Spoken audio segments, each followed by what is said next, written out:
जी अल्हम्दुलिल्लाह। ये एक सवाल है। बखर से बात कर रहे हैं? जी जी, इकरामुल्लाह नियाज़ी। नियाज़ी साहब फरमाए ना, क्या है सवाल? ये अकायद उलमा देवबंद की किताब अल मुहन्नद, इसके अंदर लिखा हुआ है कि हमारे नज़दीक और हमारे मशाइख के नज़दीक हज़रत सल्लल्लाहु अलैहि वसल्लम अपनी कब्र मुबारक में ज़िंदा हैं और आपकी हयात दुनिया की सी है बिला मुकल्लफ होने की, और ये हयात मखसूस है हज़रत और तमाम अम्बिया अलैहिस्सलाम और शुहदा के साथ बरज़ख ही नहीं है। तो अब सवाल ये है कि भाई ये हयात नबी के अकीदा के मतलब कुरान और सुन्नत की रोशनी में सही है? नियाज़ी साहब, आपके सारे सवाल जो है ना वो इन निज़ाई मसाइल के बारे में होते हैं। आप इनसे ज़रा इजतनाब ही किया करें तो अच्छा।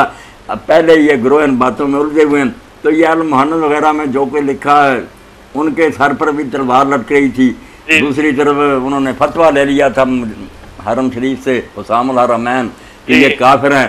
तो इन्होंने सफाई देने के लिए जैसे सफाई के मौका पर कुछ ना कोई बातें बनानी पड़ती हैं, इन्होंने भी जान छुड़ाई, वरना ऐसी कोई बात नहीं।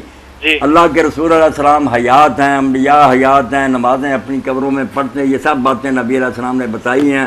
दरूद शरीफ भी पहुँचता है, नेको बद भी हैं, कोई अजाब में है कोई सवाब में, ये तो बातें ठीक है। मगर वो ज़िंदगी किस तरह की है इस दुनिया में रहते हुए हम कोई नहीं समझ सकते। वहाँ जाएंगे तो पता चलेगा कि वो क्या जिंदा हैं, ज़रूर नेकों को सवाब मिल रहा है, बदों को अजाब मिल रहा है। बस इतनी बात रखनी चाहिए।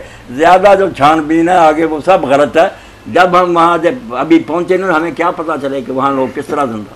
हाँ, वो तो तजर्बे से तो गुजरा नहीं है। जी बहुत शुक्रिया नियाज़ी, बहुत शुक्रिया। हाँ, तो ना रोज़ा रखें।